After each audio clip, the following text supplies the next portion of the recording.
The TalkSport Fan Network. The ultimate on-demand destination for the UK's best fan-led football podcasts. Want authentic supporter insight on all things Bournemouth? Follow Up the Cherries in all departments on the TalkSport Fan Network. Club-dedicated content created by the fans, for the fans. Search TalkSport Fan Network. Welcome back to the second episode of Football Has a Problem, where we discuss all the issues with the beautiful game. Last time out, we were discussing rogue owners. This time, it's a lot more controversial topic, some may say. Of course, it has blighted the Premier League. It's blighted the World Cups. It's going to blight the Championship very soon. And who knows where it's going to go next. But Manny, always a pleasure to have you with me. And what a topic we've got today, haven't we? Oh, it is a topic, definitely, which we need to discuss. And the reason why I say this is because obviously people are going to have some, different views about this. There are some people who will absolutely condemn VAR. And I'm one of the people who say that it's always, the application of the technology that's wrong and not the technology in and of itself. Now, that's not really an argument that would necessarily find favor with many other people. I would accept that. But, it is something that has to be, considered. And once we get into this, we'll definitely see both sides of the story. Well, we shall certainly do that. And I think I know where I sit on the fence with this one. However, I want to know what you guys as well think. Leave your comments below and let us know what you make of VAR as we talk about certain points.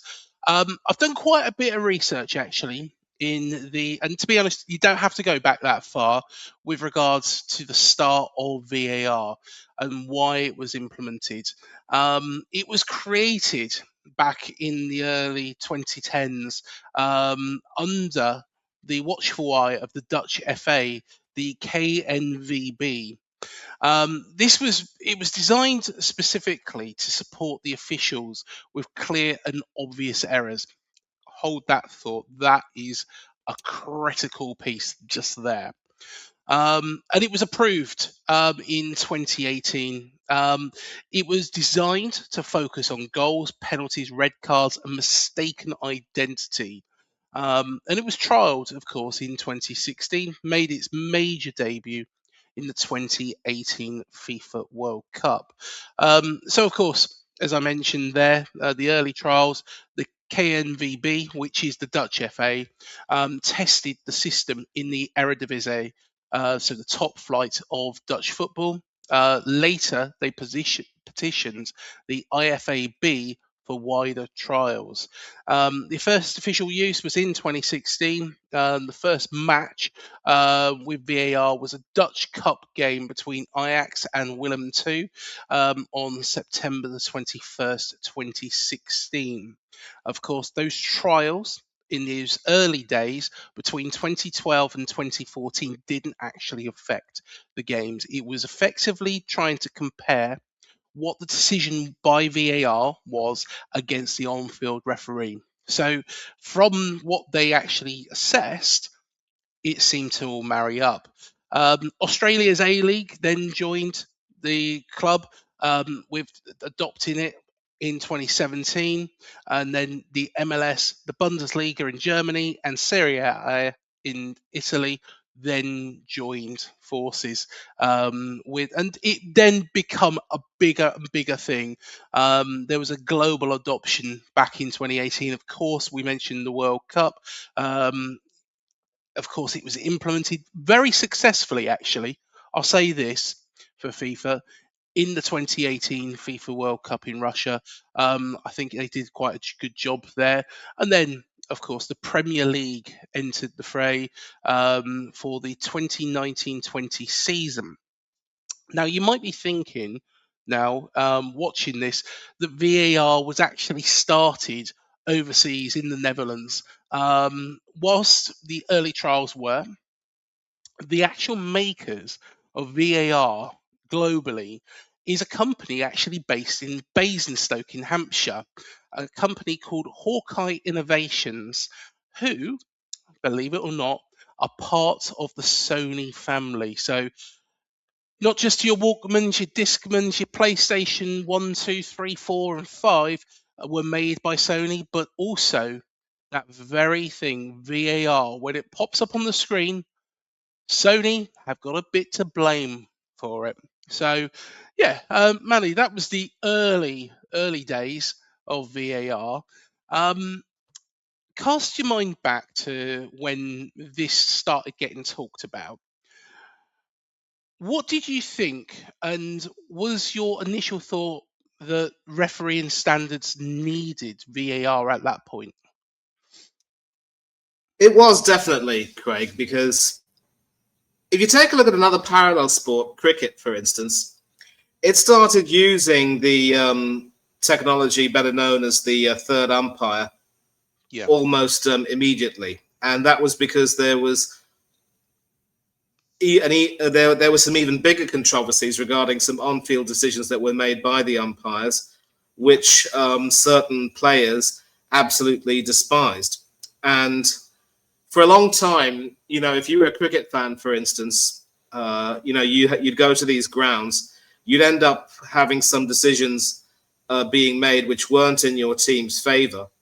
Mm-hmm. And the prospect of, seeing that decision effectively cost your team a wicket or a few runs or eventually the game was not something you would be very happy with.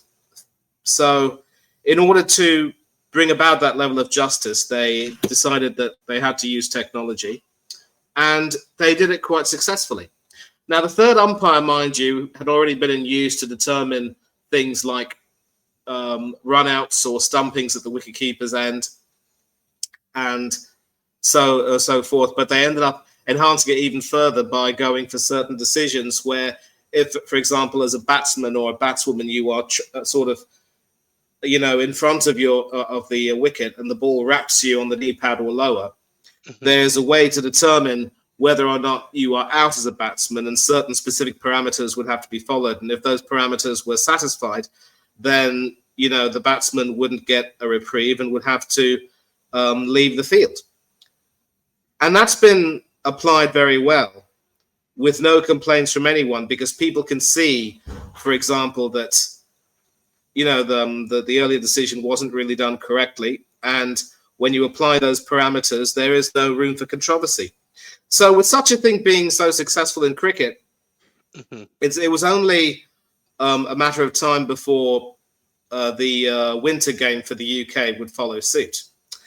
And yet the problem is, what we're seeing now is that there's so much more in terms of controversy because of the way the way it's being applied at the moment. Yeah. And I would definitely go so far to say that because no thought has been given towards the parameters for certain decisions like handballs and, what have you, we're seeing situations where people are angry because they're just not kept in the loop of what the parameters would be. And my firm belief is that when as players and coaches, you are informed of everything being involved with that, at least your mind can be at ease. At least if you know, for example, what defines a deliberate handball, natural and unnatural positions, you can at least rest easily knowing that although that decision, if a decision goes against you, it's not really the best, you know that it is more or less the right decision. And yet, I think there are so many shades of grey in football that people aren't really, willing to cop it, if that makes any sense. Mm. And I will even go so far to say that you don't seem to have these many controversies in the European leagues, Craig, because what I would say is there people value efficiency more than anything else. And one thing which I always tell a lot of my friends is one of the reasons why we see so much more controversy in the Premier League is because the bigwigs, those people responsible for the game in England, they love the controversy. They know the controversy will sell. It creates more intrigue. It puts backsides on seats, and they know that it's a money spinner. But with some other leagues in Europe, even if they are bigger leagues, supposedly, like the Bundesliga in Germany, as you mentioned, or even the Eredivisie in Holland, which is where, as you mentioned, the trials were first done, they know that they can't afford to have too much in terms of controversy because, again, I would say that fans in those European leagues are proper connoisseurs of the game who don't like to see... They just don't like to have the mickey taken, if that makes any sense. And Yes. I would say that there has to be a great deal of work done to try to iron out all of these controversies and to try and make sure that when VAR is used, it is done so more efficiently and people are made clear of the parameters for certain divisions, and that way you can eliminate the controversy. Because I'm going to tell you again, Craig, I am always in favour of VAR, but the way it's being applied is a bit of a problem. And we're seeing that. We're seeing the ramifications of that in many, many games, especially this season. Yes.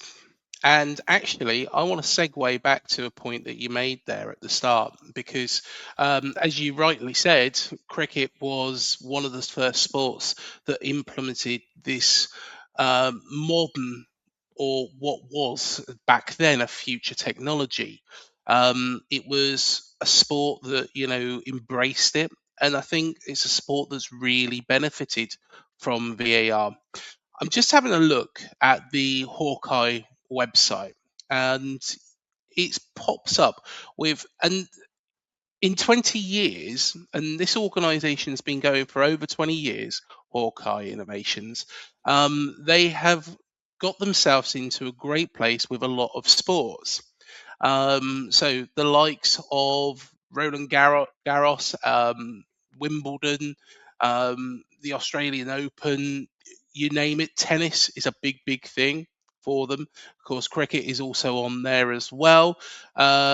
Baseball is another one that jumps out. The NFL, American football, golf, the NBA. So it's not just football. But I'm going to throw a big question your way, Manny. And I know you're a cricket fan. I like a bit of cricket as well myself, although I am not somebody who can profess to know the rules of the game inside out. I like watching a bit of tennis. Another one that's on there probably is going to be pool. So pool, snooker, those sort of sports, and there's also swimming on here as well. The list is endless of all these sports. But you take those sports that I've just mentioned there, so tennis, cricket, swimming. We've seen it for a long, long time. Photo finishes. Is it easier to implement VAR in those sports which are seen as possibly less busy? I mentioned, Craig, that there are some parameters with football and so many shades of grey. Yes. And the sports you've mentioned, obviously, when it comes to swimming or any type of races, the only real controversy you have, there wouldn't be a controversy in that regard, would be a photo finish. Be it in swimming or athletics or any kind of racing, you have to have a mechanism to determine who finished first if a race is so incredibly tight. And more often than not, they get it right, and there's no controversy. There's absolutely no controversy because people know that they have to trust the video evidence there. So that's why in those sports it seems to work very, very well. And in cricket, you don't have any kind of controversy, as I've said. I just think that when it comes to football, there's just so much of a problem with the way the rules can be sometimes, interpreted. As I said, there's so many shades of grey when it comes to issues like, an offside, a handball, whatever it may be. And so I just think it's imperative now that, players and managers especially will be asked to get themselves up to speed and up to date with certain parameters. Like, for instance, I had this debate with a few friends of mine not too long ago, and a lot of them will basically say that when it comes to, let's say if you're a defender and you have to try to jump up to head the ball, you invariably have to use your hands to give yourself that leverage, sort of like swimming upwards, as it were. And invariably what happens is that you end up, your hand ends up touching the ball when it really shouldn't, and you end up conceding a penalty when, in your mind, you haven't done anything wrong. And that's where the shades of grey come in, because, we may, as a player, you may believe that you are, not the guilty party, but the evidence can sometimes, say otherwise. And the sad part is that they often say that in a court of law, you are pretty much deemed guilty beyond reasonable doubt and not all doubt. And so that's where the shades of grey come in. But then referees have a part to play here in establishing certain guidelines. And they are also probably the ones who can judge in certain situations whether a player is, absolutely guilty, trying to manipulate the law, or really trying to be honest in that regard. And that's why you look at these videos again and again, and you have a sort of an idea from the players' actions as to what they're trying to do. And there are going to be some cases where players will try to pull the wool over the referee's eyes. But more often than not, referees, smart referees, experienced referees, will be smart enough to know when they're trying to have the mickey taken out of them. And if they can't see that, then, more fool them.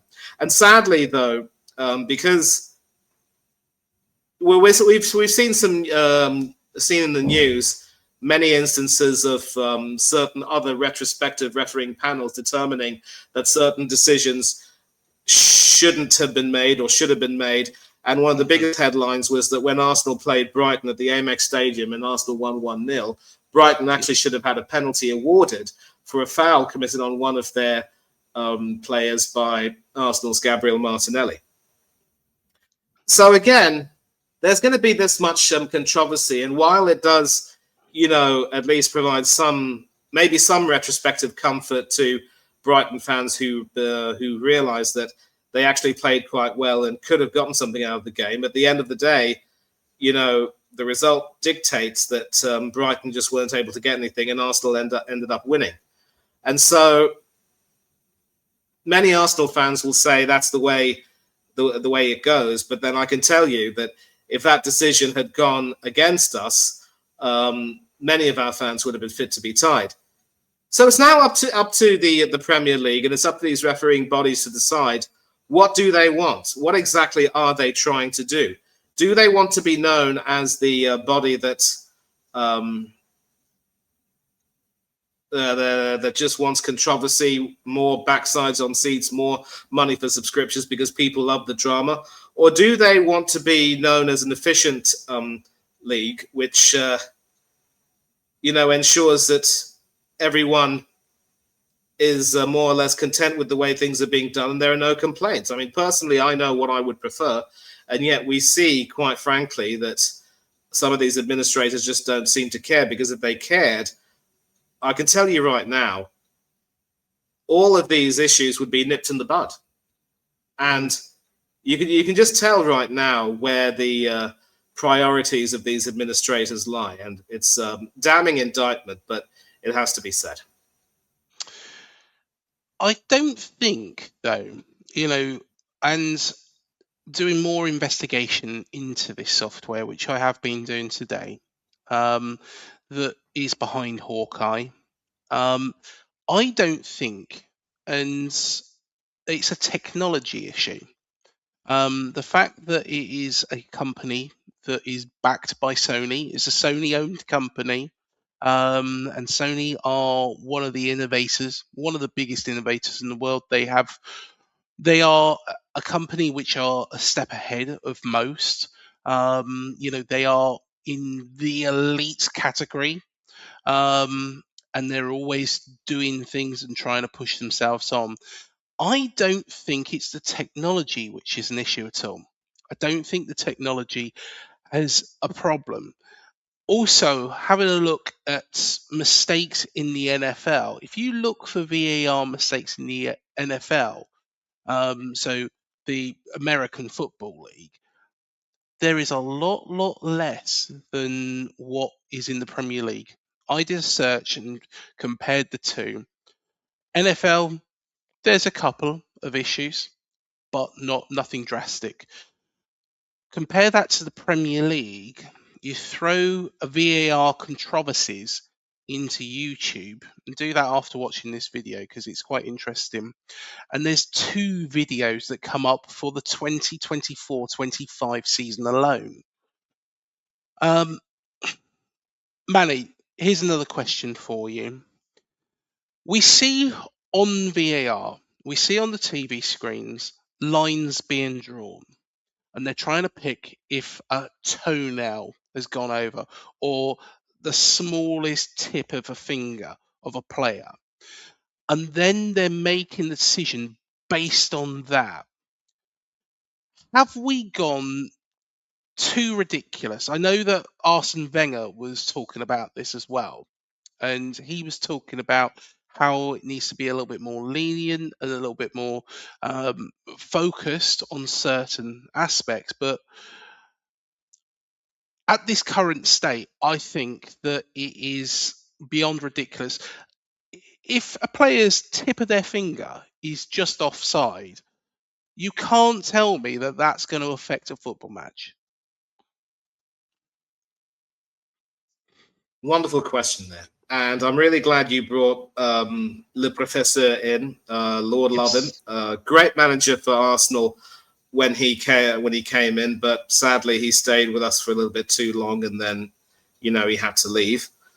And he obviously has some reason to talk about that because he was, the recipient as manager of many a controversial refereeing decision in his time when he was managing Yes. us. And some of those decisions certainly left us feeling fit to be tied as Arsenal fans.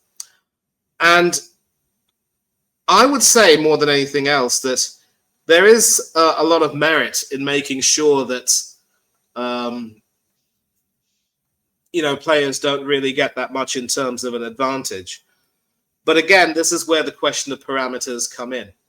Now, we all know, for example, that when you play as an outfielder, you aren't supposed to use your hands to touch the ball at any particular time. And the only thing I can think of is that if you want to try to use your upper body, your hands to try to give yourself a little bit more momentum to try to push yourself forward. Yeah. Could you potentially be seen as trying to, take an advantage in that regard? That could very well be the case. And so that's another reason why they've now started to become a little bit strict with regard to offsides. And that also talks about the issue of whether or not certain fouls can be given, can be, upgraded to red cards if they're deliberate denial of goal scoring opportunities or what have you. But going back to the offside rule first, I think what they're trying to do is they're trying to make sure that no outfield player should be allowed to get any sort of an advantage in any way possible.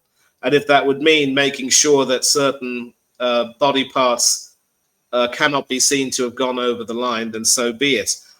I think, if it is a question of something as almost insignificant as a toenail, then, you may have a point in saying that it's a little bit, I think it's a case of, being far too pedantic, for want of the word. That was the word I was looking for. Yeah. But then again, that really just goes to show how important it is to sort of make sure that the guidelines are more clearly established as to what would constitute an offside that would give you an advantage. And certainly, if it's a toenail, is it necessarily going to be determined to give you that much more of an advantage that you can, outrun your opponent? I'm probably not too sure. Now, if it was something like a toe or, the front part of your foot, then definitely. And I think it's what we're seeing now, Craig. If you talk about the issue of toenails, is I think maybe they're applying the rules a little bit overzealously. But again, the reason why I'm always going to be in favour of VAR as it is because you sometimes have to look at it from the perspective of a fan who doesn't want to be on the receiving end of those decisions. And as I've said, I wouldn't want to be, as a fan, on the receiving end of a controversial decision which could, affect my team and cause my team to end up losing a game or being denied a goal or anything of that sort. And that would definitely be the same for many other people, many other fans like myself. So, yeah, I would definitely say, Craig, that again, I wouldn't really have too much of a problem with the whole toenail thing, as you've said, although maybe it would be a little bit pedantic. But again, what we're seeing here is a concerted effort from the administrators to try and make sure that there are no advantages or liberties being taken. And again, you know how they say that the law is not a science, it's more of an art? Sometimes you can get things wrong. Well, although technology is a science, the application might be the art. And so that is how sometimes, and that's, as I was saying, that's more or less an example of how sometimes people have to either establish some proper guidelines in order to, determine whether or not technology needs to be applied and whether or not the rules will definitely apply and whether certain decisions have to be made. Because again, for all talk about how it may be an art, you are dealing with, matches and in some cases the careers of players and, the futures of teams whose futures may hinge on a controversial decision. Let's take, for example, the Wrexham-Chelsea FA Cup tie at Wrexham's home ground. There were two big decisions, of course, courtesy of VAR, which did influence the tie. George Dobson being sent off for what was deemed to be a very dangerous challenge after he was initially just booked. And substitute Lewis Brunt had a dramatic extra time equaliser, which was ruled out because he was correctly deemed to be offside.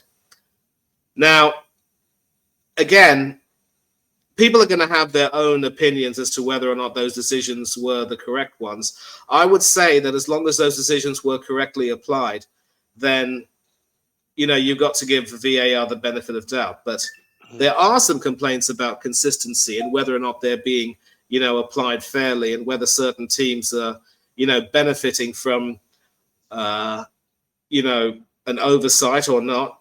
And that is where, it's wrong. The law has to apply equally on all sides. We can all agree with that. And, in any society, just because, the law may not be correctly applied, we cannot necessarily say that the law is in and of itself wrong. If it's being applied incorrectly, then we have to talk about it and, obviously make sure that it's changed and it's never allowed to happen again. But again, I hope that answers your question, because yes, I said earlier on many occasions that whenever there are shades of grey, there's always going to be the prospect of controversy with regard to this stuff, and that is where the referees, as the gatekeepers, are going to have big roles to play in terms of making sure they establish the guidelines, because they have to choose: do they want efficiency or do they want controversy? And sooner or later, they're going to have to choose efficiency, because in the short term, controversy may end up guaranteeing more money for the Premier League's coffers. But in the long term, people are going to be turned off by this. They don't like having the wool pulled over their eyes. They don't like seeing teams being ripped off. And so there has to be some long-term thinking here. There has to be some proper long-term thinking. And in the other sports where technology is applied, I don't think you see too much in terms of shades of grey here. Yeah. And actually, that brings me segueing quite nicely. And I am going to come back on to, without a doubt, one of my favourite managers in football throughout the years. A man who changed and revolutionised the way football teams play together. You know who I'm talking about, Arsène Wenger, the professor. And he is now FIFA's chief of global football development. And so he should be. This is the sort of man that we want in these sort of positions. Men that have A, played the game, B, managed, and C, can help implement things based on their knowledge of how the game can flow and how and what fans are looking for. But Arsene is proposing a radical daylight offside rule change to revolutionise VAR, making it mandatory that a clear gap exists between the attacker and defender for an offside to be called. So this is the key aspects of the Wenger law. And do you know what, Manny? I want your opinion after this. Of if Arsene is right, and I know he's an Arsenal legend, but we'll put that to one side and we'll assess it on its merits. But daylight rule, an attacker is onside if any part of the body that can score a goal is in line with the last defender, even if other parts are ahead. VAR optimization designed to end contentious centimetre or nose offside decisions that frustrate fans and slow the game down. Of course, we've had a couple of them, 7-minute delays. Development and trials, it's already been tested in countries like Sweden, Italy, and the Netherlands. And Wenger does believe that it could be put in place for next season.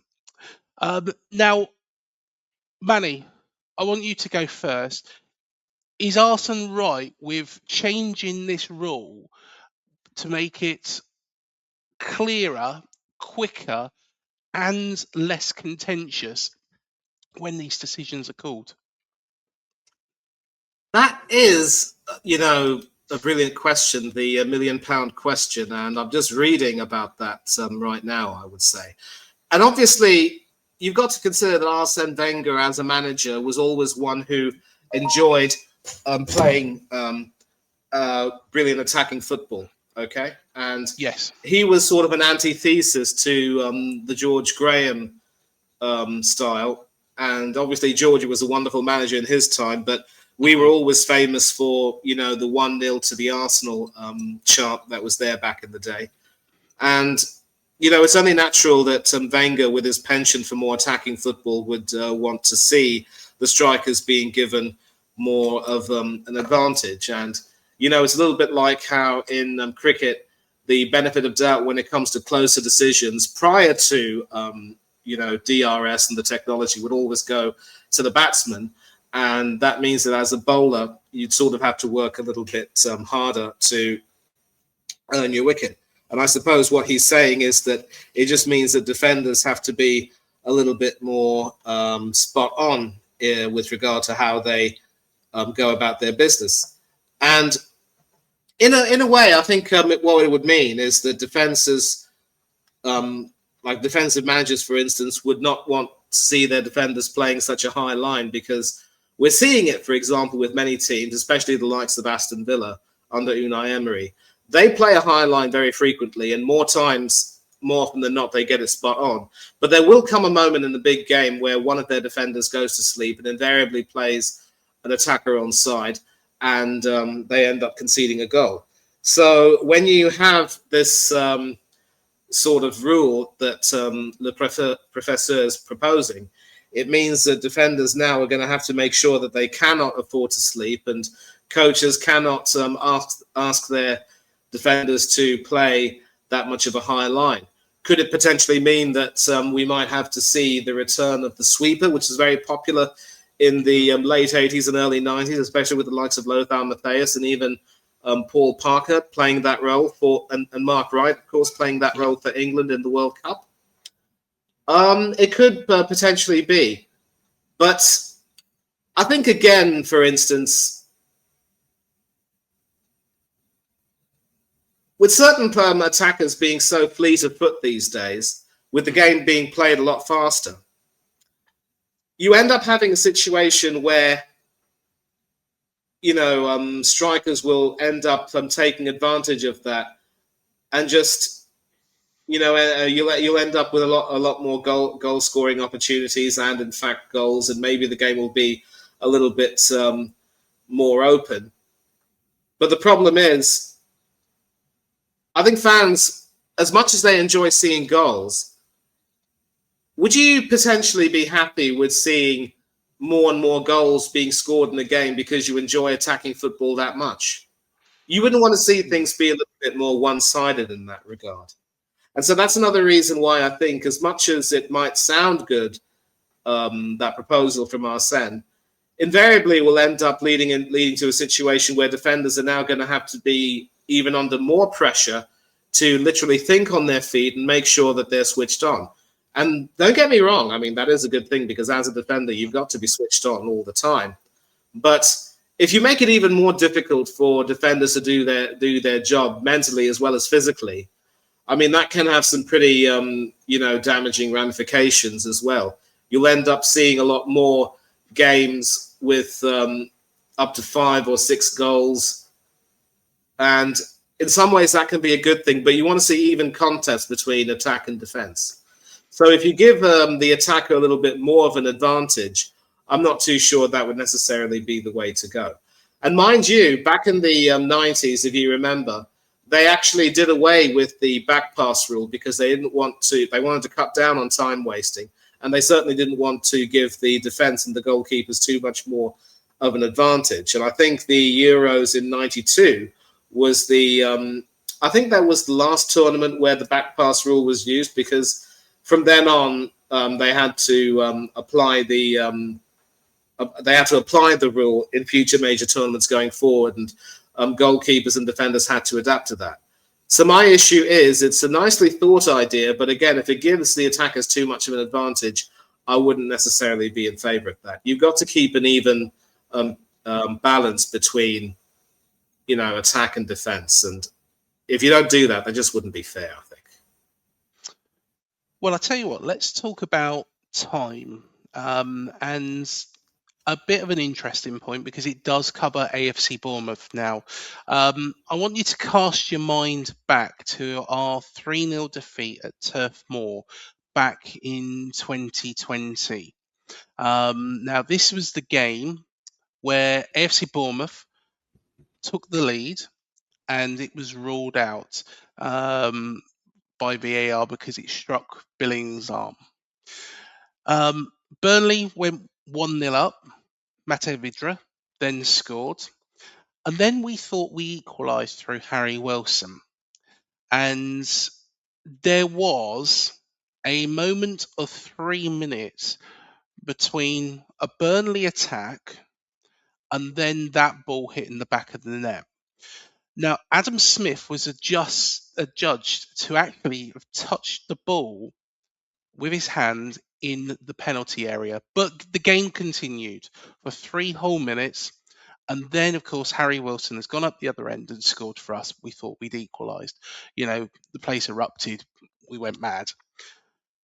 Then it's been pulled back. So not only have we lost that goal, we've now got a penalty to contend with. Where does the buck stop with VAR? Does a decision need to be made within a set period of time? If a decision is going to be made within a set period of time, can the referee then stop it for a contentious decision, considering that he may have actually got that wrong? Because the other spin side of that is, say, for example, the referee stops the game. He thinks that, it could be a penalty. He stopped the game, goes, looks at the monitor, and then doesn't give that penalty. There's 2 ways to look at this. Do we keep playing, considering, and that hasn't really occurred very often, but it could do, and it could be a lot longer, and there could be a 5-minute period of play before the other team scores, gets that goal chalked off, and the other team gets a penalty through that earlier situation. Do referees stop the game at that point when they think something has happened and then overturn their own decision? And how does that even play out after that point? Yeah, I think that was actually the season where you had quite a lot of reasons to have gripes with VAR, and clearly Eddie Howe was not a happy chappy with that particular game. And there was, I think, a similar controversy when Aston Villa played Brentford at home in the Premier League. I think Brentford were down to 10 men with Kevin Shadow being sent off, but I think it was former Cherry, Donga Otara, who put Brentford ahead just before half-time. And Villa actually, I think, equalised, but, that was also disallowed because of a very lengthy VAR check with the foul having been committed long before the build-up. Now, obviously what happened in both cases, Craig, was very, very unfortunate. And, I know that there are some people who would say, well, sometimes you've got to suck it up and just get on with the game, and you had your chances and, you couldn't take them. But, there were two instances in that game where you felt hard done by, if memory serves me right. Yes. Yep. There was, of course, we scored through Josh King. That was ruled off. I think that one more rightly so, in all honesty. Yes. I think that one rightly so. Burnley took the lead through Mate Vidra, and then we've actually gone up the other end after that 3-minute spell and scored. And I think that the handball was very, very harsh against Adam Smith. But he's then chalked off a goal, pulled it all the way back. How do they stop that sort of because that situation will happen again. It's guaranteed to happen again, and it could be even worse. To be honest, it was the season where we got relegated. Had that goal counted, that was a completely different game. We went from 1-1 to 2-0 down. It could have changed the season. And of course, we saw it later on in the season as well, where Aston Villa got very, very lucky, and had that decision gone against them, it would have been a lot different story as well. Yeah. Actually, it was Brentford that got lucky because Aston Villa scored that equaliser. And, that's another example of how Aston Villa have been, really plagued by poor VAR applications. And I think the way I'd like to look at it is the best way to sort of look at it is talking about the advantage rule. Like, for example, if you're fouled, but you still have control of the ball and the referee decides to play the advantage if the referee deems that you are in a position to take advantage. And then after a gap of about 10 or 15 seconds, you don't retroactively get called back to take a free kick if you lose possession. And that is something that I would like to see happening a lot more. And with regard to the Adam Smith handball, I might possibly have to, take a look at that myself because, again, this also segues back, Craig, into this definite the issue of what constitutes a deliberate handball. Was it, deliberate? If you use your upper arm, was it? Again, did you actually control it and give yourself an advantage, or was it really accidental and you didn't really mean to do that? And I can understand that for Smithy to have been involved with that, it was, an absolute sickener. And I've actually got the video up right now. I'll have to take a look at that. But again, depending on how much time passed between Smithy's handball and the goal that was scored, again, it could very well be that the referees feel as though, they have to try to, make it right all around. Because again, Burnley fans, if they saw that handball and that handball led to a goal and it wasn't really recognised, they would have felt really angry about it. But having said all of that, time had passed, maybe more than 20. I think maybe about 20 or 30 seconds when Harry Wilson scored. Well, And it was 3 minutes. It was 3 minutes from 3 that minutes. handball.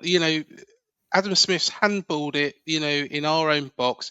We've got the break on. Harry Wilson's gone up the other end and put it in the back of Burnley's net. So we thought, we went wild. We thought we'd equalised, and of course, is then being pulled back for a penalty to Burnley, which then they converted. Completely different game, and that margin, when it come to the end of the season, could have been the difference between us staying in the Premier League that time or getting relegated, which we did. Oh, absolutely.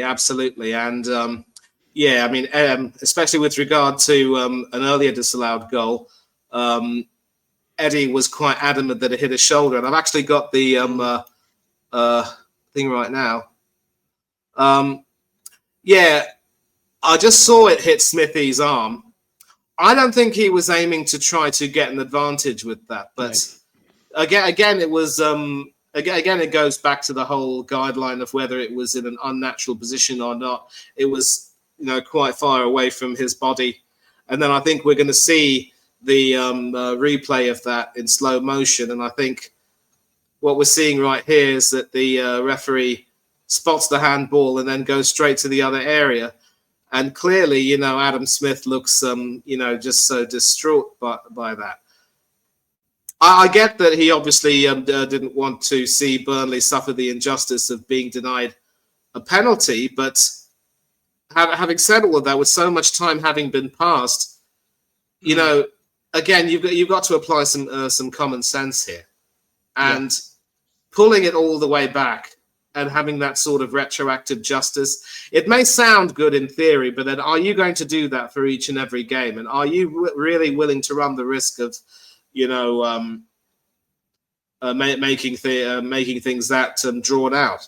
Sometimes, there can be a problem where you are so obsessed with perfection that you want things to be just so, and you are so eager to try to retroactively correct everything that you end up making the game a little bit, more complicated and definitely a lot more acrimonious. So what I would suggest is, again, similar to the advantage rule, where after a certain period of time, you are determined not to need an advantage.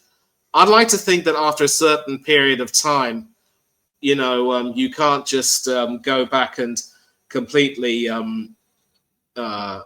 set things right when so much time has passed since then. I suppose their own answer to that would be, it may be justice delayed, but justice nonetheless. But still, does it really have does it really make any sense in that particular regard? Although sometimes, again, you've got to put yourself in the shoes of the Burnley manager and fans. I'm not too sure what Sean Dyche would have, how he would have felt about that. But I would like to think that, given that he was managing the Burnley team then, I would say that he would have also felt quite hard done by. So it was tragic in every single way, and I'd like to think that it's a tribute to your resilience that you were able to recover from that and get back up. And so sometimes, you just got to take these things on the chin and just, resolve to, instead of get bitter, get better. And that's what you've done. But, relegation that year, it obviously would have hit you quite hard. And that is where I completely understand where you're coming from when you say that some of these decisions can actually, torpedo the futures of certain clubs that can be affected. Yeah.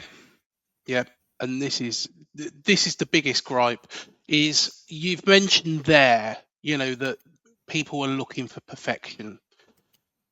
There is one thing that goes hand in hand with perfection. And in an ideal world, everything would be perfect, but nothing ever is perfect. It's impossible, in whatever you do, to become absolutely perfect. I've had some fantastic work, times at work when I've managed a team and everything's gone swimmingly. But is it perfect? No, nothing's ever perfect. But that aim for perfection has caused inconsistency. because everybody's striving to get every decision right. And I don't doubt it. There is no referee, in this land who I believe goes into a game and thinks, well, you know what? I don't like Everton, or I don't like Nottingham Forest, I don't like Wolves, or whoever. There is no referee in this land that does that. They go in there with the honesty and integrity in place, because they will get found out very quickly if they were that way inclined. But in doing and aiming for that perfection, it's no longer consistent. There is mistakes being made all over. And do you feel, Manny, it's kind of a double-edged question. Are we looking too much for that perfection? And that's why consistency does fall by the wayside. But also, second part, do fans expect every single decision to be right? And should we kind of turn around and step back and think, we've got this great technology, it's Sony backed, it's state of the art, but it's never going to be 100% perfect. In life, as I always say, sir, you got to take the rough with the smooth. Yeah. And so I think fans are starting to kind of realize that, with everything in life,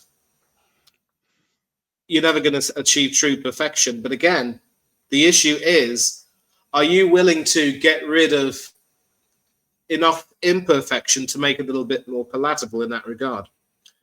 Mm-hmm. You only need to take a look at some of the earlier games in the FA Cup, for instance, to see just how entrenched VAR has been, especially with regard to the work the referees are doing. And the worrying thing is now that referees have started to lean on VAR as more of a crutch, rather than just use them as tools to do a better job as referees. The Aston Villa-Newcastle FA Cup game, for instance, which obviously was a very welcome win for Eddie Howe, after going behind to a very controversial goal scored by, I forget who it was, but Douglas Luiz was involved in the build-up to that. It was from a free kick, I remember.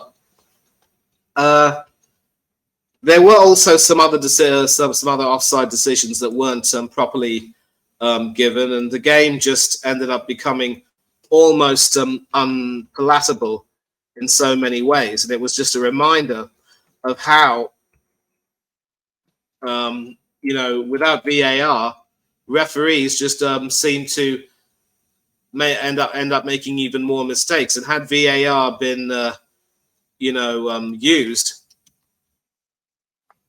some of those decisions wouldn't have been given. Some of those goals wouldn't have been given. Mm. And, this was the game in and of itself. Basically, Andy Cryer on BBC Sports saying the officials looked absolutely petrified. So, in effect, the Villa Park chaos there, where Jacob Ramsey, of course, returned to his old stomping ground. If anything, it just proved how important VAR has become. But it was also a damning indictment of the lowering standard of referees. And so I think a large number of citizens in this world will probably know that they cannot expect a utopia, but they don't expect things to be so imperfect that it becomes dystopian, if that makes any sense. Mm-hmm. And so had VAR been used in that particular match, for Aston Villa's goal certainly would not have counted. And that wasn't the only poor decision. There was a blatant penalty for the visitors that wasn't awarded. I think it was a Luca Digne handball in the box that wasn't seen, and 3 other controversial decisions that could have affected the outcome. But because Newcastle were on the wrong end of the majority of those calls and ended up progressing to the last 16, they could perhaps say that they were vindicated, but even then, Eddie Howe was not happy. And that's not a sign that Eddie was ungrateful. He made it crystal clear that he was angry with the officials. And VAR wasn't even being used, mind you. So again, you have to sort of take the rough with the smooth and accept that if you want to have things... I just realized that now, without VAR, you see now how low things have stooped to. And so VAR has become so entrenched that referees just don't seem to be able to be switched on or do their job as effectively. And so can you imagine the anger and the uproar from Eddie and company if Villa had gone on to win? Yeah, My well, goodness exactly. gracious me. Yeah. So, again, you can only strive for perfection, I would say. And I think to sort of have a biblical angle to this, Jesus Christ always says in the Gospels, you must aim to be perfect as your heavenly Father is perfect. But as human beings, we can never achieve perfection. We can only strive to become better and go closer to perfection. I just don't know if we'll ever actually achieve it. But as long as we are trying, we are making good progress in that regard. And I just think that fans now have to decide, do they want to see an extreme of that situation where, some blatantly wrong decisions have been made and VAR isn't there to clean up that mess? Or do you want to see VAR coming in and at least making an attempt to ensure that the injustices are completely eradicated? I would say be very careful what you wish for. And so you've got to choose, basically, as fans. And I'm not saying you in person, I'm saying to fans in general. Because it is quite clear that if Newcastle had lost that match, there would literally have been hell to pay. And it's another reminder, especially that, you have got to use VAR whenever you possibly can, or at least make sure that, you've got your referee switched on. Because again, let's consider this example. We now know that the earlier rounds of the FA Cup don't have VAR. And those are the rounds, Craig, where you see a lot of lower division teams and the non-league teams playing. Yeah. Would you imagine how those non-league teams would feel if a decision would go against them, which was blatantly wrong, and there'd be no VAR to correct that? It would be sickening beyond all levels. So again, we have to be really careful what we wish for. I would say that we need to expect improvements, but we shouldn't expect perfection. And now we've seen that referees are leaning on VAR more than ever. In some cases, referees can still use VAR and still stick to their original decisions if they, believe that referees do start to think that with the evidence being there in front of them, they can change their minds and they must change their minds. But again, it segues back to what I've said. It is the responsibility of the referees and the administrators to establish all these guidelines with regard to how you choose to use and apply VAR. And when you have these guidelines, you have to stick to those guidelines, adhere to them, and make sure that you are above board. And when you create that image of propriety and at least accountability, the fans will respond in kind. It's only when the fans feel as though they're having the mickey taken out of them and, they're having the wool pulled over their eyes, that's when you get the controversy. And as I said, controversy may, provide more money coming into the coffers and keep everything rolling in the short term. But in the long term, you're going to lose a lot of the genuine aficionados who enjoy the game and don't like to see it, devolve into an absolute circus. Sorry, just coming in to interrupt your viewing yet again. And just a big, big thank you to two of our sponsors. Firstly, Touchpoint Telecoms at touchpointtelecoms.co.uk. Get in contact with Mark and the team for your business telecoms anywhere in the country. Mark will sort you out. And also, our big thank yous to our main sponsors, Dental on the Banks, dentalonthebanks.co.uk. And here's a little bit more about them now.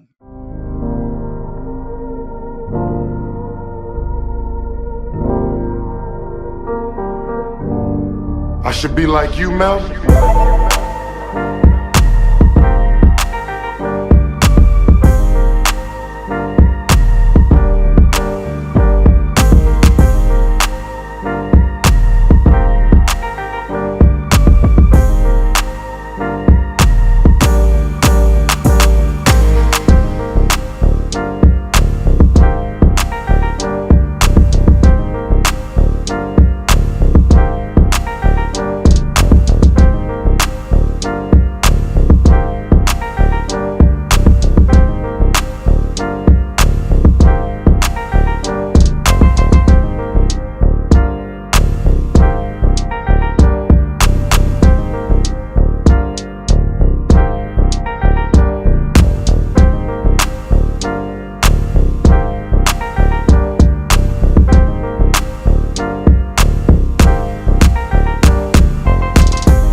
So there we go. Thank you to our two sponsors. And now back on with the video. Well, I've been thinking, whilst we've been going through that, of something else as well. And I know we mentioned early on the referees, years ago, the likes of Mark Housey, who I get on very, very well with, Jeff Winter, who's been on the channel, Graham Poll, Uriah Rennie, God bless his soul, you name it, Paul Durkin, there's so many out there, Mike Dean, all these referees were exceptional at what they did. I'm not going to knock any referee whatsoever. However, there was mistakes that they made, but looking at Mark Housey, for example, there was very few decisions he got wrong. Don't get me wrong, it's not perfect, but he got things 99% of the time correct. But we could accept that.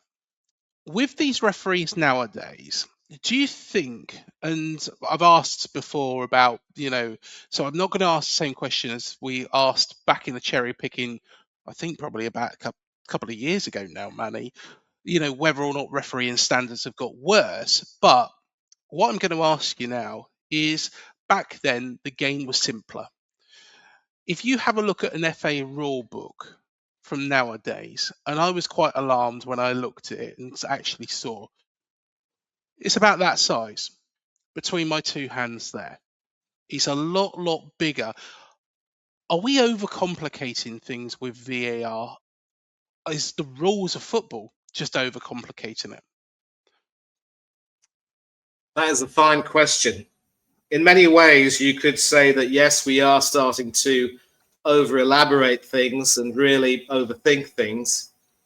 But in some ways, you've also got to say that a little bit of nuance actually improves the game a little bit and tries to, readdress the balance between attacking and defending and defensive football, I should say, and so forth. And that's another reason why, going back to your question on Arsène Wenger's proposal, I'm just not really in favor of something that would further skew the balance in favor of the attackers and have the defenses having to work even harder. Because again, they're under a lot more pressure, having to make sure that they, conduct themselves well and avoid giving away cheap penalties and cheap fouls. And I think certain nuances which have been applied have actually, in many ways improved the game a great deal. The back pass rule has made sure that there's no chance of any kind of time wasting. And again, with regard to time wasting from the goalkeepers, I would like to see specific parameters being applied. And again, you've got the 8-second rule, which says that if you're a goalkeeper, you hold the ball, you've got 8 seconds, 1, 2, 3, 4, 5, 6, 7, 8 to release the ball. Otherwise, you concede. I think it's an indirect free kick, if memory serves. No, it's a corner kick. It's a corner kick. Yeah, that's right. Yeah.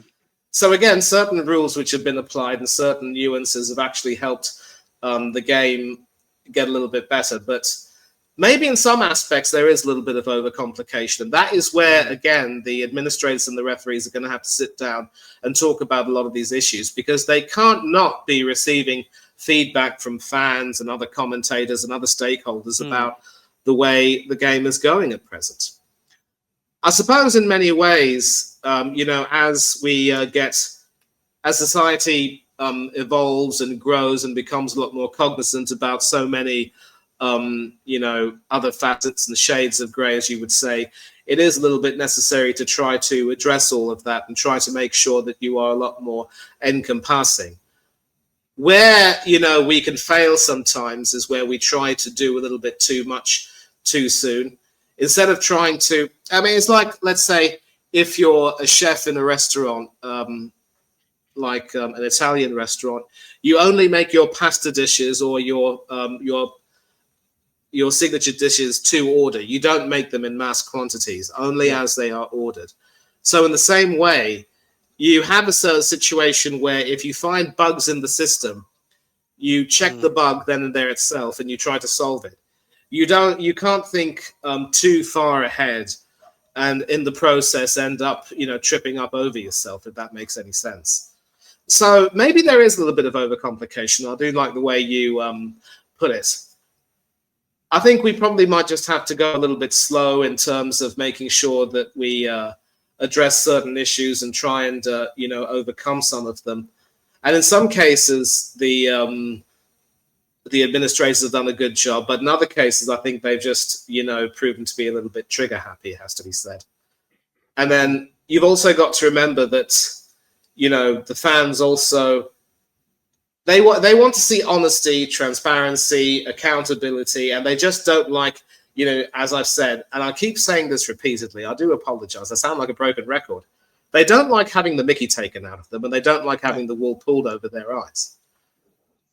I think the people in charge have just got to, be a little bit more accountable and make sure that they communicate a lot more with some of their stakeholders to find out what the issues are. Because as I've said, Craig, in the long term, if you have too much of these controversies and a lot of these unsavory incidents, you are going to lose a great deal of fans in the long run.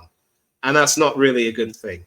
So hopefully there's going to be a balance going forward with regard to how to address these issues and whether or not you should go too far or think too far ahead. And I think now we know in retrospect that when you think too far ahead and look a little bit too far ahead, as I've said again, you're going to end up tripping over what's right in front of you. So hopefully they'll just get the balance right, and these controversies won't really happen too frequently. But then hope and history seldom rhyme. That's always the problem. See, one of the recent games, me and Matt were sat there, and we was watching, and Marco Senesi was made to go off the pitch. Now, normally, from a fan's perspective, a player would only leave the pitch if it is a head injury or if a physio member of staff had come on the pitch. That never happened. It was a case that Marco Senesi had to leave the pitch. He was dumbfounded by it, and Doni Iriola was dumbfounded by it. All the fans in that football stadium, including the opposition fans, were completely dumbfounded by it. So there's a rule there that, nobody in a football stadium, okay, we haven't got the biggest stadium in the world, but, a football stadium, you would think that somebody would turn around and say, no, actually, he has got that right, that referee. Everybody's going, what the hell's going on? The manager, who you would expect, knows what rules are brought in. And I watched several games from the Championship, League One, and League Two over the weekend to assess what it's like without VAR. And that same rule is across all leagues. So that rule has come in, and it's coming in all of a sudden because nobody actually knows about that. Every fan base where that rule come in and that player left that pitch, even though a member of staff didn't come on with the magic sponge, were completely dumbfounded. Every manager, every captain. This is the problem with football. I think those rules are way too big. Referees don't understand it. That has obviously come at the start of the season. It's not being implemented. So the FA's come down and said, look, we need to start implementing this rule. I don't even know what it's called. And then all of a sudden, everybody's implementing it and everybody's confused by it. I don't know if you know anything about it or even know what I'm on about, but we were completely confused the other day when it happened to us. And then when I actually did a little bit of studying ahead of doing this recording, it's not just us, it's everybody it happens to across all four divisions. I will be honest with you. I'm not really too sure about that, and I am going to, just look that up right now. But one thing which I would like to think the administrators have gotten right is, if you've noticed this season, they've made an introduction. After every VAR decision in the Premier League, they've started to experiment with what I call the NFL, trick, where they the referee is connected to a microphone, and you got the microphone connected to the sound system, and the referee says after a full review, there, a penalty has been awarded, or what have you. Context. Yeah, and I like that. Yes, and so. Again, it's another failure from the administrators where, if there are going to be these new rule changes and especially these rules which govern why players should go off the field, then, it's the responsibility of the administrators to make teams and managers and players know all about it. Because there are situations where we know why players have to go off. I mean, of course, as you mentioned, if a player suffers an injury and is bleeding profusely, he obviously has to leave the field temporarily and get a change of shirt, and then he can come back onto the field. And especially if it's some very profuse bleeding from a certain part of the body, you staunch the blood, bandage it, and then send that player back on. I'm not too sure why Marcos Senesi had to leave the field. I'm just trying to, look. I can't seem to find out. I couldn't find it. Could not understand it at all. Because if, say, for example, it was a head injury, or like you say, there was a cut, and football teams nowadays, and I did a little bit of searching on this, they don't just have a spare shirt for every player. They have 2 spare shirts for every player. So if, say, for example, a player gets a cut on the head, starts bleeding, of course, because of hygiene and infection and things like that, they have to be so cautious, especially when it comes to blood. There's a second shirt.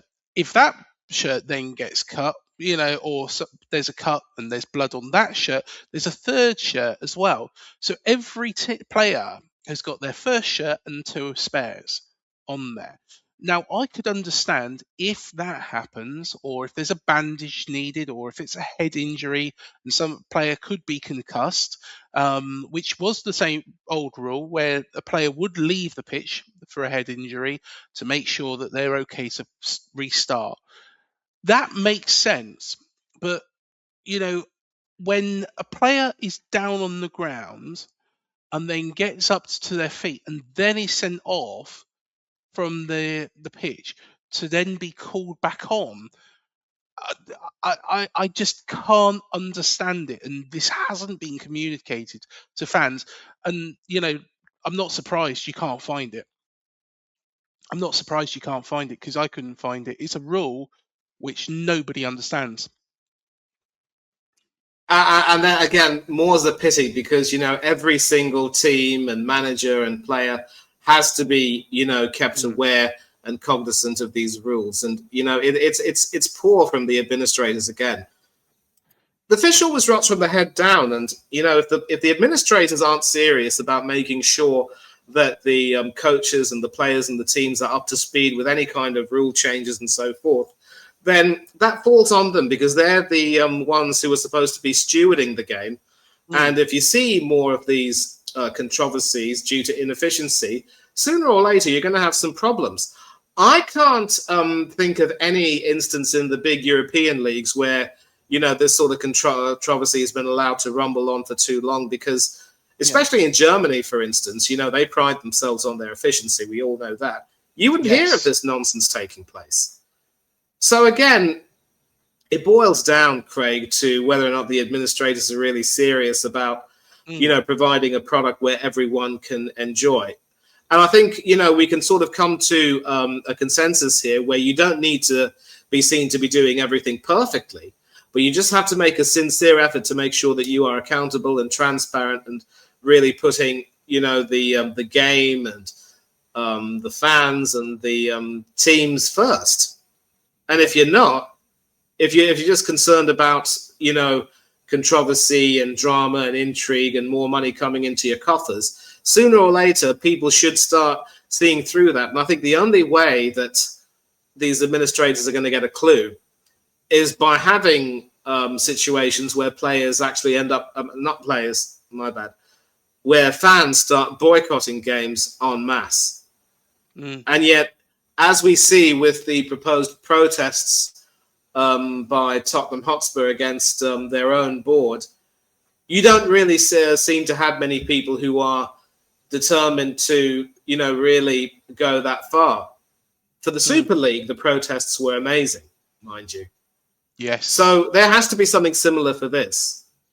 And people have got to start, really speaking and making themselves heard by saying, you know what, we don't like the way the game is being run. We don't like the job the administrators are doing. And just say we're going to take a stand and we're not going to watch this anymore. The problem is, as you know, Craig, the Premier League is in such great demand on a global scale that it's going to take an even more concerted effort, but something really has to be done. And the administrators have to be made to realize that, they are now responsible more than ever for making sure that the game is being run properly, because more and more fans are being left shortchanged. And we don't want to see that.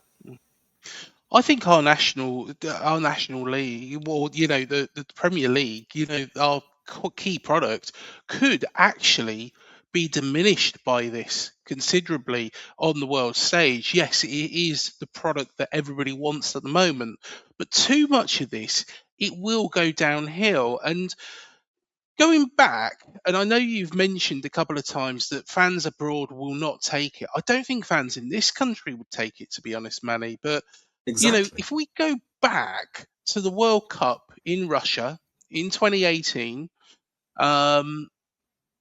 it was done so well. VAR, I thought, was actually a benefit to that competition. Same in Qatar, same at the Euros. These how can our world and European neighbours get it so right, where in the Premier League, the world's most profitable league, we can't, we get it wrong? I told you, mate, we can. We just choose not to. And when I say we, I don't mean you or I. I mean, it's the administrators. They choose not to because they love the controversy. Controversy sells.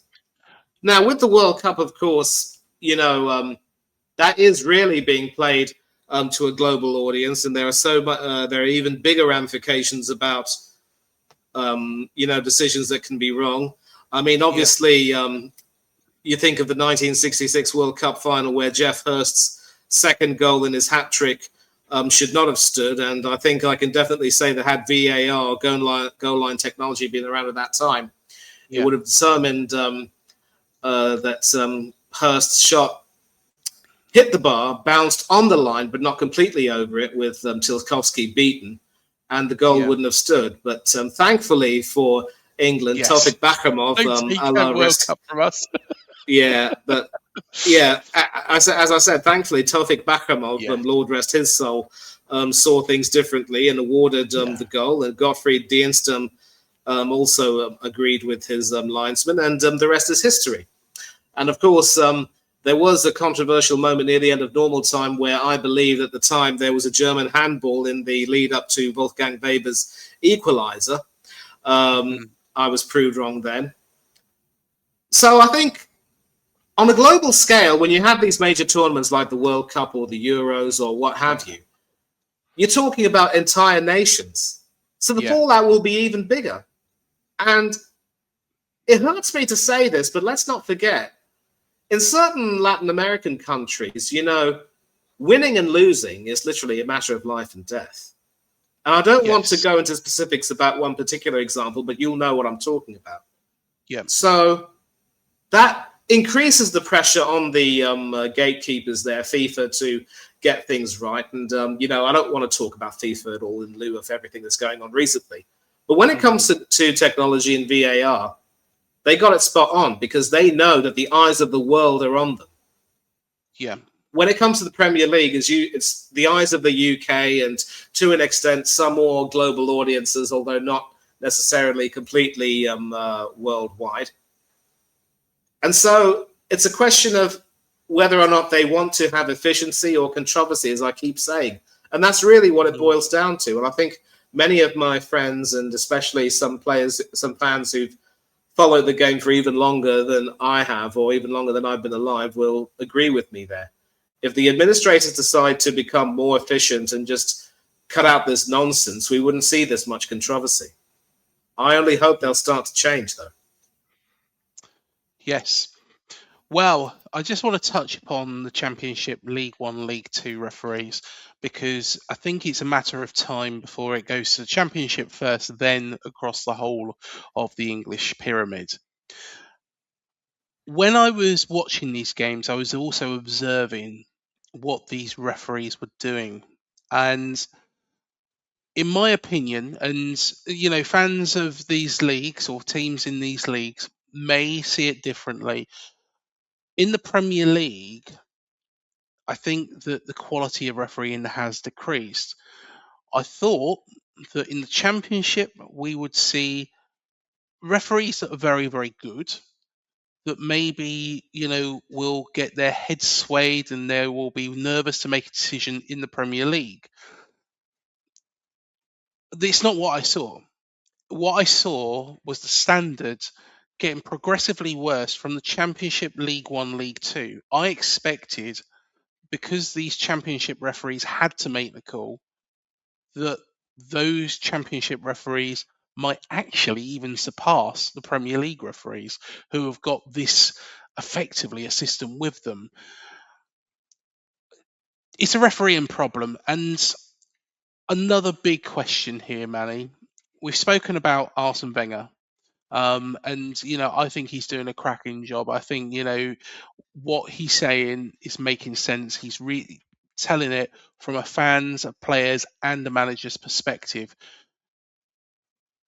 If we look at referees, tell me how many of them have been players. Tell me how many people who are making the calls or the decisions are actually players from the past. Do we need more players, managers, you name it, in the background helping referees and helping the rule book get better, and subsequently VAR?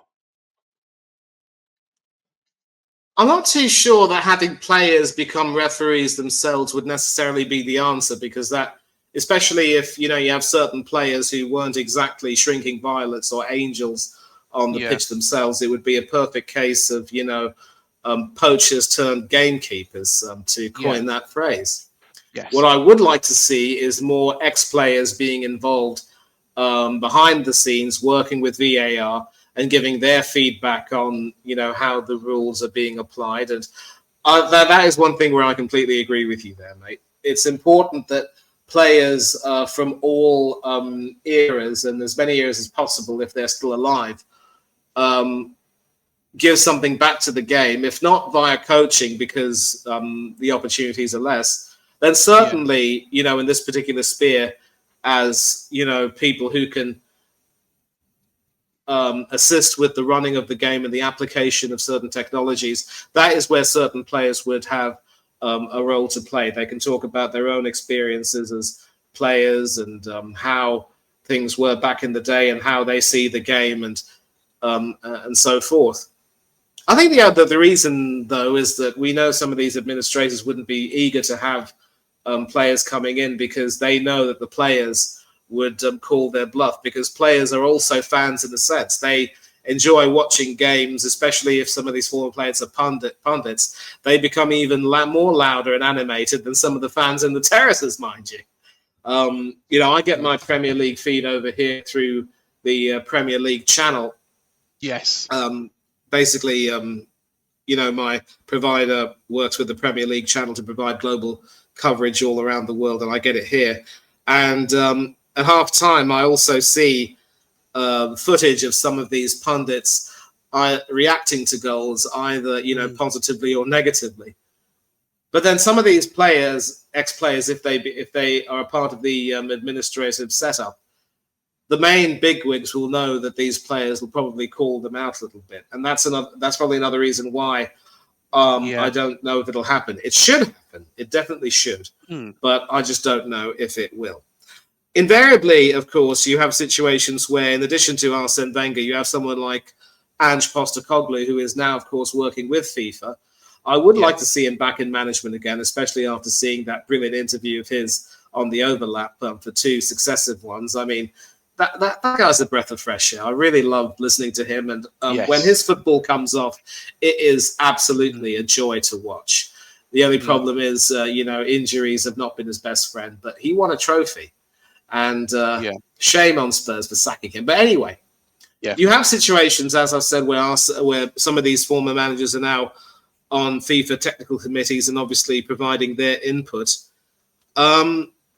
There should be a lot more. There should be some more of these managers and ex-players coming in and, saying whatever they want to say. And of course, Wenger and Postecoglou played the game to a fairly decent level, at least as amateurs or semi-professionals. I think Wenger actually was, a decent professional who never really achieved very much, but obviously went into management and did great things. And Ange also had a more than decent career back in his native Australia, was also capped by the Australian national team on a few occasions. So if we have more and more ex-players and managers being involved in the administrative side of things, I'd like to think that there'd be a lot more done. But another big fear is that some of these ex-players might also end up, changing their attitude a bit, because they say that power and money do tend to corrupt a little bit. And that's just the way things are at the moment. So I can only hope that things will get better, even if we throw it all away, as Howard Jones brilliantly sang. Wonderful song. There are still some issues and there are still some obstacles, but all we can do is hope that things will get better. And yet, sadly, it could very well be that things will have to get really bad before they can even start to get better. And we don't want to see that, but that could very well be the case. Yes. And hopefully, I would love to see, and Bournemouth fans apologise. He's been on this show, though, mind. Matt Letizia or an Alan Pardew or somebody of that ilk, Robbie Savage, Chris Sutton, they're overlooking this VAR, overlooking and improving it. I got 2 more questions actually before we wrap up, and I know it's been a bumper episode, everybody. And no, Manny, thank you for sticking with me on this, because I've really grilled you. But always a pleasure, mate. Never a chore.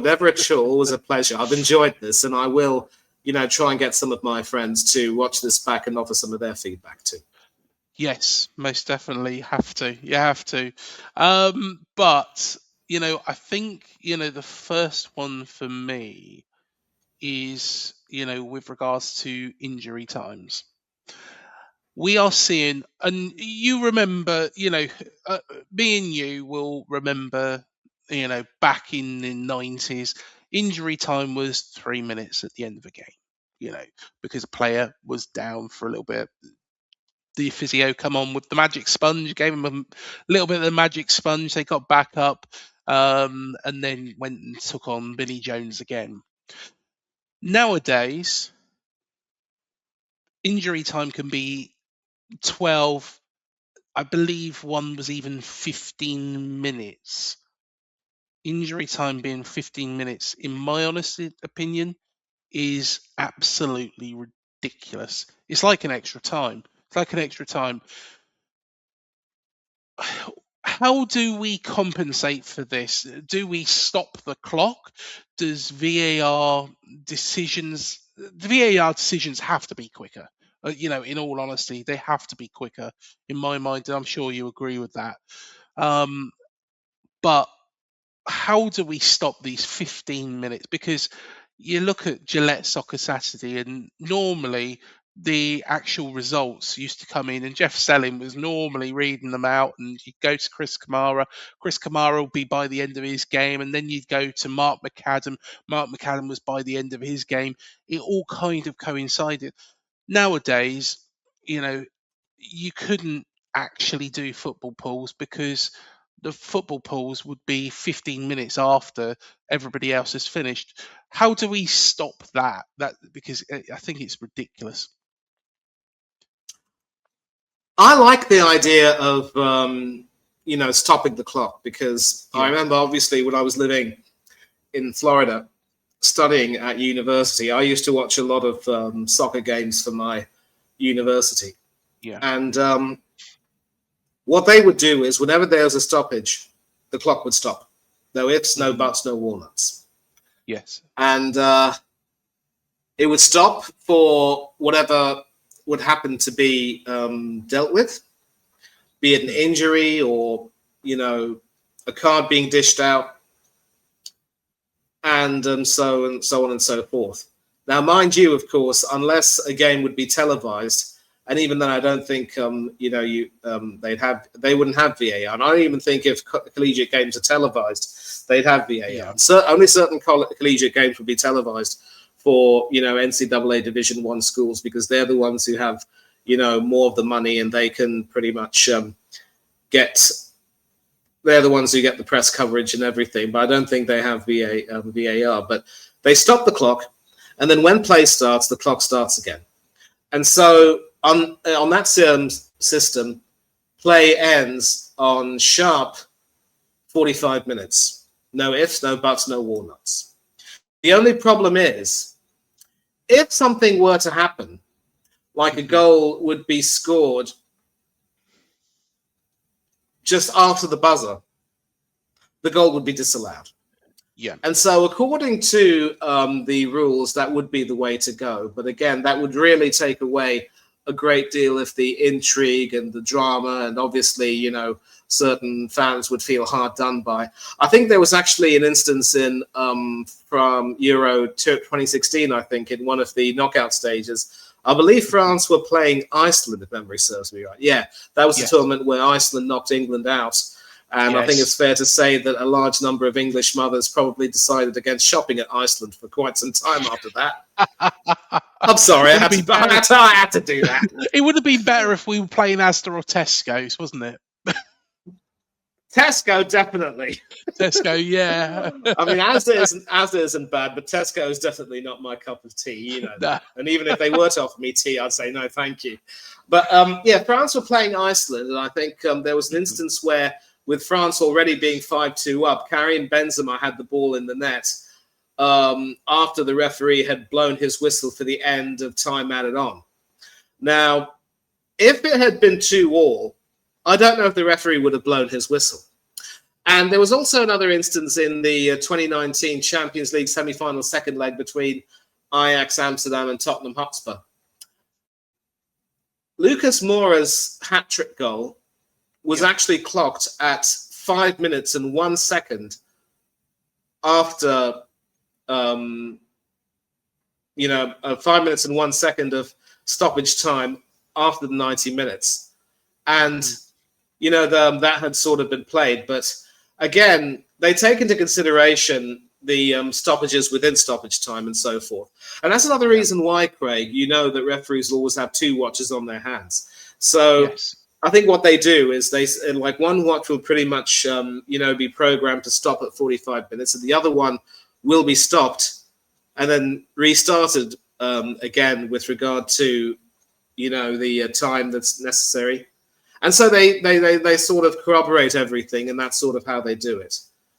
But I think one of the reasons why we are seeing a lot more injury time being awarded is because a large number of players, they seem to be taking a lot of liberties with regard to wasting time, committing some fouls and doing, what they have to do. And in fact, I promised you I wouldn't do this, and I do apologize, but Nottingham Forest have just gone through on penalties to the quarterfinals of the Europa League. And there was actually an incident where Ryan Yates actually had the ball in the back of the net with very little of extra time left. But VAR did its job and determined that he was marginally offside. But again, when you have these stoppages for VAR and for, awarding free kicks and dealing with injuries, everything sort of has to add up. So I think the best thing to do would be to have a situation where, instead of expecting the referee to, keep track of how much time has elapsed, both normally and extraneously, if that's the correct use of the word. I'd like to think it is. The job is done by which the clock is automatically stopped, and that is the way they do it at some collegiate level. And I'd like to think that in the UK as well, if there is, collegiate football or school football being played, they do something very similar to that. So I like the idea of stopping the clock. The only issue I have with that is if a goal were to be scored after the time runs out, does that goal get disallowed? And I think you've got to sort of lean on the side of saying that it would be disallowed. And even on those cases, you might have shades of grey. You could have a situation where the ball is kicked before the whistle is blown, and then it ends up in the net after the whistle gets blown. On that instance, you award the goal. So I think stopping the clock would be a good way to go about it. How they would go about it, or whether or not they would consider it, I don't know. Well, I think, I think it would make sense, and I think it would solve a lot of problems. I think this is probably going to be the last question before, just to summarise at the end. And to be honest, it's a big, big question. It's been playing on my mind. Now, years ago, if a Mark Housey, Uriah Rennie, Jeff Winter, Graham Poll, Paul Durkin made a mistake, fans could accept it a lot more. Now, I think it's only a matter of time before a team loses a title, is relegated, and we know how much relegation at the Premier League costs, or something else happens, maybe Europe, that is affected by VAR, and a team, and you probably know which team I'm going to kind of hint towards, because you've already mentioned they've just got through to the next round of the Europa League. I've given it away there, Marinakis. If Nottingham Forest, say for example, let's give them their name, get relegated, but are relegated on a VAR decision, you cannot tell me that Marinakis is not going to try and put a charge against the Premier League. How much? Because of you watch Sky Sports, and there's always Mike Dean there, and he's talking through decisions. Keith Hackett, another person who's incredibly knowledgeable. I really like him. He goes into a bit of detail. Mark Housey will go into a bit of detail. All these people are giving, the details after the thing has happened. And a lot of them are picking up that things are wrong. It's only a matter of time before a Nottingham Forest get relegated on the small margin of a VAR decision, and then puts a charge against the Premier League. Is the Premier League opening itself up to that possibility by having so much spotlight, so much reaction, so much debate over these decisions? Should it be, and I'll throw another idea or a suggestion, you've got the referee, you get rid of Stockley Park, you've got somebody in some part of Dean Court, for example, in our case, or the Emirates in your case, watching it on a monitor, and those two people, the referee and that fourth official or fifth official, make the decision between them rather than go into a panel at Stockley Park. Oh boy, what a loaded question that is. It is. Yeah. I think it's purposely. Here's the thing. And you actually dealt with this wonderfully earlier on in the show about that 3-0 reverse at Turf Moor when Eddie Howe was manager. Yes. That season, as you mentioned, was the season that you got relegated. I think you got, I think Aaron Ramsdale was more or less your starting goalkeeper. And you had a lot of players in the squad who actually went down with you that season, but several of them actually ended up sticking around with Bournemouth and coming. And as you came back, they were still there. And I'm taking a look at the squad. I think of the likes of David Brooks and even, Chris Mepham, Phil Bill, Lloyd Kelly, Ryan Fraser. Steve Cook also ended up coming back with you, I think. And then obviously Smithy, Callum Wilson, Dan Juma, Solanke as well. Yeah. So what can we learn from this? You didn't get bitter. You just got better. And of course, that was the season where Aston Villa, of course, ended up also avoiding relegation by the skin of their teeth. They finished 1 point ahead of you. Yep. And since then, of course, it is, of course, Dean Smith's birthday today. So happy birthday to you, Dean. Yes. I'm sorry if, it makes you feel bad as a Bournemouth supporter, but Craig. But,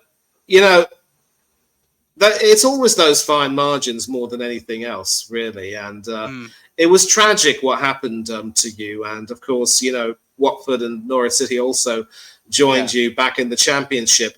But credit to you, you didn't stay there for very long. And no, if it was if it were, a Marinakis, I mean, he would have been absolutely fit to be tied with that result at Turf Moor, and he would definitely have blown a gasket. Now, I don't quite remember who the owner was. It certainly wasn't Bill Foley, if memory serves me Maxim right. Denham. Right. Maxim Denham. And to be honest, I was frustrated at the end of the season. I think that we probably let ourselves down, and of course there was Ryan Fraser, less said about it the better, who really did let himself down by not actually continuing to play for the club and not signing that extension. And I think Bournemouth fans rightly don't forgive him for that. But I think that Maxim is a very, very moderate chairman, or was a very moderate chairman. I wouldn't say the same about Bill Foley. I think if AFC Bournemouth were relegated on something as minor as, and it was a wrong decision, we're talking, it has to be a wrong decision. If we were relegated on a wrong decision, like if Forest are relegated on a wrong decision, Marinakis will, and I think Bill Foley would as well, will go for the Premier League and will present a legal challenge. And as much as I say about Marinakis, I'd say he'd be well within his right. He would. Maybe he would in some case. And of course, it sort of boils down to what we've seen recently with the AFCON, with Morocco launching a legal challenge and CAF agreeing that, Senegal's win was declared, illegitimate. They forfeit and Morocco would be champions. Yeah. And so, again, the only question is, I just wonder if, if you have these legal challenges, do we really want to go down the road where every single team that would be either relegated or denied a title ends up, going through endless litigation just to try and, change history? Do we really, really want to, go down that road?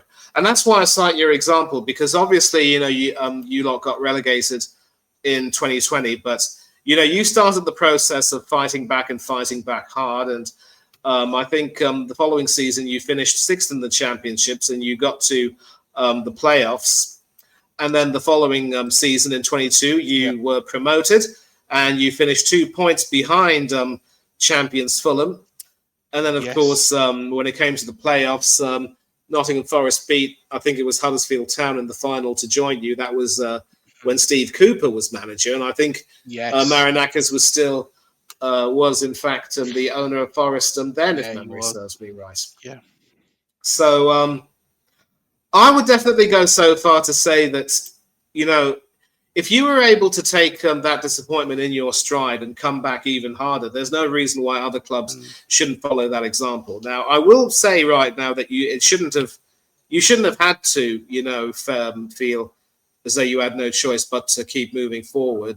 You shouldn't have even had to take that much of a hit. But it just goes to show that as long as you have these have humans in charge of everything, you are going to get some wrong decisions in certain games. And I don't know if almost every team will get affected by it, but almost every team in the Premier League will get affected by it in some way or another. And, you have a choice to either wallow in self-pity and stew in your own anger, or just come back a little harder. And you chose to do the latter, and look where you are now. So if Marinakis is smart, and that's a big if, I will say, it's a cheap shot, I know, but I have to throw it out there. If he's smart, he'll just, focus on working a little bit harder. And especially in light of, Wolves' struggles this season, they know they're going down, but they already started planning for next season back in the Championship. And, they've pulled off some brilliant results in recent times, and they're choosing to, just embrace everything and just fight hard. They say the secret to victory is defeat, and you just have to try to work and come back even harder. And so going back to your question, I really don't think going down the route of trying to litigate everything will necessarily be the way to go, because, again, it'll start a cascade of even more teams and more owners trying to do the same thing. So, it's sad, really, and it shouldn't have to come down to this. I completely agree. We shouldn't have to have a situation where certain teams will end up, getting relegated or being denied titles for some very poor refereeing decisions. But I think the one thing people can say is that when you look at it, certain teams have, almost every team has been, has had that happen to them all, so much misfortune. You take a look at Arsenal in the 2001 FA Cup final against Liverpool. Yeah. Before that, we had a proud record of having never lost to Liverpool in any kind of a cup final, but then that record went to smithereens. I believe we had a penalty that should have been awarded in our favour, but it wasn't. And then, obviously, that was infamous for Michael Owen's double, where he, stole in behind our defence and scored 2 goals and, just destroyed our dreams. But then next season, we came back even harder and we won the double. Of course, winning trophies is one thing, surviving a league and avoiding relegation is another thing. But all you can do is just, at the moment, as I say, take the rough with the smooth and roll with the punches and resolve to, keep moving forward and hitting harder. And that's what you did when you got relegated in 2020. And that's the example that other teams are just going to have to try to copy. So it shouldn't have to be that way, but that is the way it is. There we are. And I think that's a good place to conclude everything and just do a summary as well.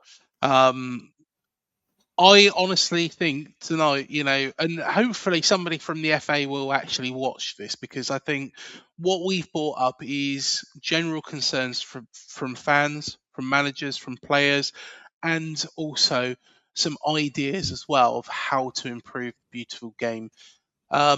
Just to summarise, Manny, I don't think it's a technology issue.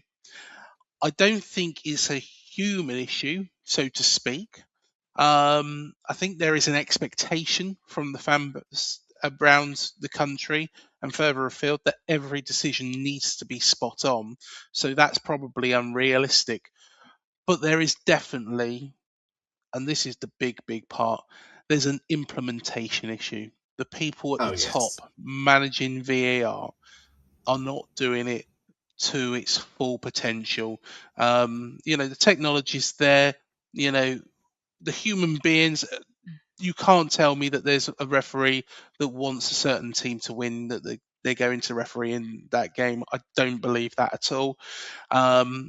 There's that expectation, from fans, but definitely the implementation of these rules, the implementation of VAR is just a complete and utter mess. And that's why I think, one thing that I would conclude with and finish off with is get some ex-professionals, be it Harry Redknapp, Alan Pardew, whoever, people that have been there, done that, got the T-shirt, have managed football teams, have played football themselves, and can offer insight into what fans want to see and what makes the game better. A bit like Arsène Wenger, and that's why I'm right behind what Arsène does. Yeah, I think I would definitely concur on that. I mean, maybe not so much the Arsène Wenger part, but I know that Arsène, his heart is more or less, I mean, more often than not in the right place. And I agree that we do need to have some more ex-professionals involved. The only fear is, as I've said, that these ex-professionals will call out the current administrators. And so we might end up having to expect a sea change in everything before we can hope for any kind of improvement. But if that sea change were to happen, then all the better. And I think you've pretty much hit the nail on the head there. Well, there we are. And I think that, probably concludes this episode. Manny, this has been great. This has been great fun. And actually, it's been such a good debate. And if you're up for it, shall we do it again next week? And I've got a topic already because it's a topic that's been out there over the past week. And the rule has actually just changed. And I'll let you guess. Have one guess what it could be. At this particular point, I don't know if I think my brain's a bit fried, I would say. So mine is, to be honest, but I've got it written down, so I've got probably an advantage. We're going to go down to the EFL and we're going to look at the playoffs, the playoff picture, because of course the playoffs are no longer fourth against fifth, third against sixth. I have read into it, and it's a very, very, very strange setup. But we'll save that for next time, and we'll discuss whether or not it's fair. Whether or not it opens up more opportunities. Should there be a relegation playoff? Does the Premier League get involved in that? Again, loads to talk about. But Manny, it's always a pleasure. Always a pleasure, and thank you so much for spending 2 hours of your time with me tonight, dissecting what is, let's be honest, every Premier League's fans' biggest headache, but also something that has done so much better on the continent and further afield as well. You're most welcome. I mean, I'm glad I was able to be a part of this, and I only hope that I was able to offer a little bit more in terms of, some personal insight, my own opinions more than anything else. And I enjoy this. It's never a chore, and I'm really glad I was able to do this. I absolutely love this. I really do. Mate, I absolutely love doing this show with you. And you up for the playoffs next week? It's hard to say. I mean, obviously, you mean the international playoffs, right? Definitely. No, the EFL playoffs. Are we up for discussing that? Oh, that. Yeah, I'm definitely eager to sort of say what I'd like to say on that. I'll probably have to do a little bit more research myself before coming in and just make sure that I'm up to speed with that, because it's difficult when you live overseas and you don't have coverage of the Championship or the lower leagues. Yeah. At best, I have been able to get some coverage of the Scottish Premiership, a few select games, but it's a little bit difficult, and having to depend on BBC Sport for reports and updates isn't ideal. But it is what it is, and I do keep myself aware of certain teams and certain situations, and what you're talking about right now is something we will definitely have to discuss next week. I'm going to make sure that I'm ready for that. Excellent, mate. Excellent. And thank you, everybody who has been listening. Thank you for lending us your ears. Thank you for everybody who's been watching. Thank you for joining us. Thank you for lasting the duration. You might have had to watch it in 2 goes. Hey, that's absolutely fine. But hopefully, hello, FA. Hopefully you've been watching as well, and can start implementing things that fans really want to see done. Hit like, hit subscribe, hit the bell button below. Football has got a problem, and VAR most definitely is a problem. But I think we might have solved it, Manny. Hopefully. Fingers crossed. We've made progress, but whether or not it's solved will remain to be seen. But nothing's ever we can perfect, definitely agree that football has not just a problem, it's got more than a few. But we discuss one problem at a time. Exactly. Thank you for joining us. See you next week. The TalkSport Fan Network. The ultimate on-demand destination for the UK's best fan-led football podcasts. Want authentic supporter insight on all things Bournemouth? Follow Up the Cherries in all departments on the TalkSport Fan Network. Club-dedicated content created by the fans, for the fans. Search TalkSport Fan Network.